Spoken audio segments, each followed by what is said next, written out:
بسم اللہ الرحمن الرحیم۔ السلام علیکم۔ حضرت آسیہ کا حضرت موسیٰ علیہ السلام پر ایمان لانا۔ فرعون کی بیوی کا نام حضرت آسیہ بنت مزاحم تھا۔ فرعون اور حضرت موسیٰ علیہ السلام کی بابت یہ معلوم کرتی رہتی کہ کون غالب ہوا تو ہر وقت یہی سنتے کہ حضرت موسیٰ علیہ السلام غالب رہے۔ بس یہی ان کے ایمان کا باعث بنا۔ ابو العالیہ رحمۃ اللہ علیہ یوں بیان کرتے ہیں کہ فرعون کے داروغہ کی عورت کا ایمان ان کے ایمان کے باعث بنا۔ وہ ایک دن فرعون کی لڑکی کا سر گوندھ رہی تھیں کہ کنگھی چھوٹ کر نیچے گر گئی تو ان کے منہ سے نکل گیا کہ کفار برباد ہوں، اور بعض روایات میں ہے کہ بسم اللہ کہہ کر کنگھی اٹھائی تھی۔ اس پر فرعون لڑکی نے کہا کہ تو میرے باپ کے سوا کسی اور کو رب مانتی ہے؟ اس نے کہا میرا، تیرا اور سب کا رب اللہ ہے۔ اس نے غصے میں آ کر اس کو مارا پیٹا اور جا کر اپنے باپ کو بتا دیا تو فرعون نے بلا کر پوچھا کہ تیرا میرے سوا کوئی اور رب ہے؟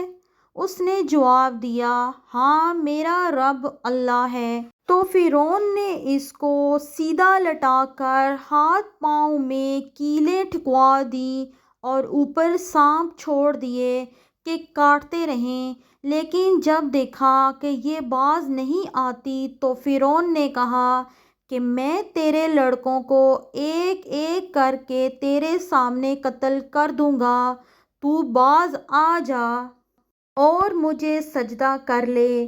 اس نے کہا یہ نہیں ہو سکتا۔ اس ظالم نے ایک لڑکے کو منگوایا اور مار ڈالا۔ اس نے اپنے پیارے پیارے بچوں کو اپنی آنکھوں کے سامنے مرتے دیکھا اور صبر کیا۔ اس بچے کی روح نکلی تو اس نے کہا اے ماں، خوش ہو جا، اللہ تعالیٰ نے تیرے لیے بڑے بڑے ثواب تیار رکھے ہوئے ہیں۔ پھر دوسرے بچے کو بھی اسی طرح قتل کروا دیا گیا اور اس کی روح نے بھی ماں کو خوشخبری دی۔ فرعون کی اہلیہ نے ان دونوں بچوں کی خوشخبری سنی تو ایمان لے آئی۔ ادھر اس مظلوم عورت کی روح بھی اللہ تعالیٰ نے قبض کر لی اور اس کی منزل اور مرتبہ جو خدا کے ہاں تھا وہ حجاب ہٹا کر فرعون کی بیوی کو بھی دکھا دیا گیا۔ اور جب یہ پردہ ہٹا تو فرعون کی بیوی اپنے ایمان اور یقین میں بہت آگے بڑھ گئی، یہاں تک کہ فرعون کو بھی اس کا پتہ چل گیا تو اس نے ایک دن اپنی درباریوں سے کہا کیا تمہیں کچھ میری بیوی کی بھی خبر ہے؟ تم اسے کیا جانتے ہو؟ سب نے بڑی تعریفیں کی اور بھلائیاں بیان کی۔ فرعون نے کہا کہ تمہیں نہیں معلوم یہ میرے سوا دوسرے خدا کو مانتی ہے۔ پھر مشور ہوا کہ انہیں قتل کر دیا جائے۔ اس کو اللہ تعالیٰ نے اس طرح بیان کیا جس کا ترجمہ اور اللہ ایمان والوں کے لیے مثال بیان کرتا ہے۔ فرعون کی بیوی کی جب اس نے کہا میرے پیارے رب، میرے لیے اپنے پاس جنت میں ایک گھر بنا دیجئے اور مجھ کو فرعون اور اس کے عمل سے بچا لیجئے۔ فرعون غصے کے وقت لوگوں کے ہاتھ پاؤں میں کیلیں گڑوا کر مار ڈالتا ہے، چورنگ کر کے اوپر سے بڑے پتھر پھینکتا تھا جس سے اس کی روح نکل جاتی تھی۔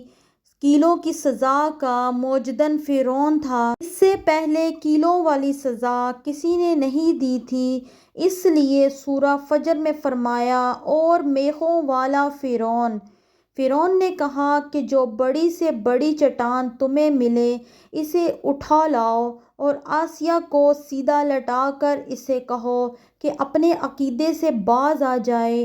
اگر باز آ جائے تو وہ میری بیوی ہے، عزت اور حرمت سے واپس لاؤں گا، اگر نہ مانے تو چٹان اس پر گرا دو اور اس کا کیما بنا دو۔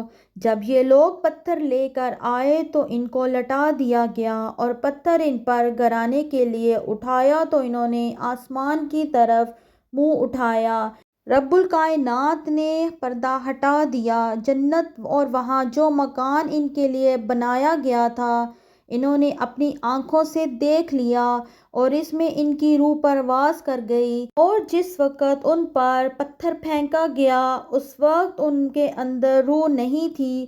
ایک روایت میں ہے کہ فرعون نے آخری وقت میں اس نیک بی بی پر طرح طرح کے مظالم کیے۔ انہی ظلموں کی حالت میں ان کی چاروں طرف آگ رکھ کر چھوڑی تھی تو انہوں نے یہ دعا پڑھی۔ اس کے بعد حضرت آسیہ رضی اللہ تعالیٰ عنہا نے یا تو زندہ اٹھا لیا گیا یا ان کا وہ محل جو جنت میں ان کے لیے تیار تھا ان کو دکھایا گیا، اور ان کی جان آفرین نے لے لی، یعنی فرعون نے ان کو شہید کر دیا۔